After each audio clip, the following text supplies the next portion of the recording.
Those big car donation billboards that you've seen splashed around the city. Is it mostly charity or is it actually big business? We sent Mary Murphy from the Fact Finders Unit to find out more. Mary's here now. Thank you, Jim McKighty. There's one billboard that's been dominating the scenery since the summer. The charity spending tens of thousands of dollars a month for prominent locations. It's called Outreach Center, and like many car charities, it talks about helping kids. But its board of directors didn't want to talk to us.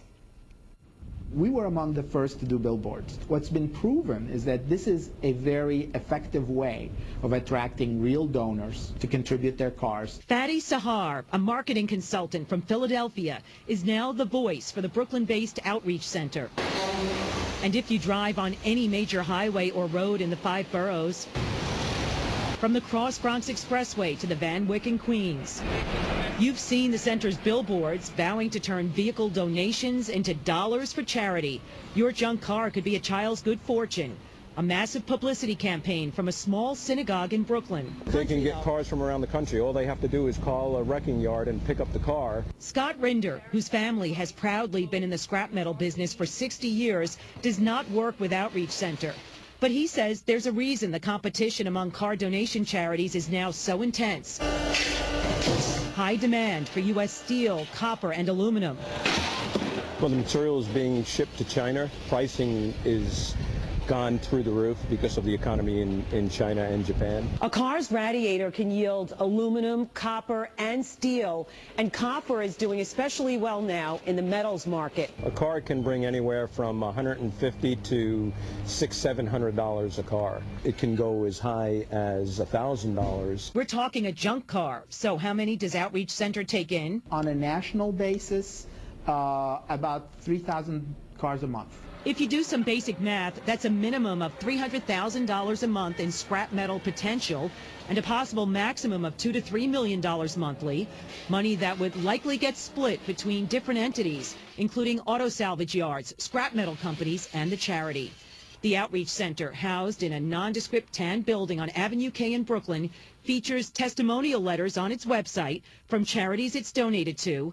A common figure is $10,000 in a given month to United Way, on occasion $30,000. The United Way in New York City has received over $200,000 in the past year. But according to Charity Navigator, a monitoring group in New Jersey, there's no documentation of how much the center makes or gives out in total. They are registered as a 501c3 nonprofit, but then they've gone the next step and registered themselves as a church or a synagogue, meaning that they now don't have to file any federal tax forms with the government. The scrap metal revenues are being directed directly for the children's programs. When we turn it over What percentage are going to the programs? You know, depending on what the value of the scrap metal is, some days the range is going to be between 25% and 50%. Good charities in this country are able to spend at least 75% of everything they raise on their charitable programs. Back in June, after we did our first story on car donation charities, the billboards for Heritage for the Blind, also based in Flatbush, virtually disappeared, and it seemed that Outreach Center took their place in many cases. On August 30th, when we paid our first visit to the outreach offices, we noticed a Hebrew name on the sign, Mavakshe Hashem, which means requesting from God. My number, you can call on. In September, the group's financial manager promised an interview with Harold Schwartz, the president. It never happened. So we returned in October, and this man opened the door, introducing himself as a marketing consultant. Andy, and your last name?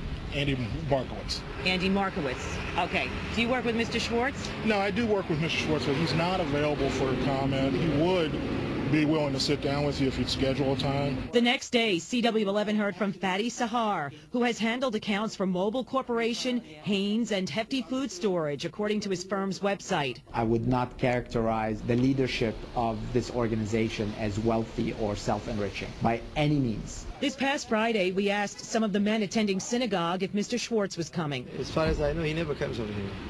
There's no Schwartz in this show. Fadi Sahar says he's now trying to help the Outreach Center be more open and media savvy. But I'll tell you what, Mary, I will promise you that in January, February, you and I will sit down and I can show you a whole bunch more details. Look forward to that. Mr. Sahar indicated he would bring documents with him to our first meeting, which took place on Monday, but then told us to check public records. We already know Outreach Center does not have to file an informational form with the Internal Revenue Service called a 990 because it's designated a church. The IRS told us today additional document checks will take 14 days. So as of right now, we just don't know what percentage of the money collected goes to the children. They say 25 to 50%, depending on the value of the metal.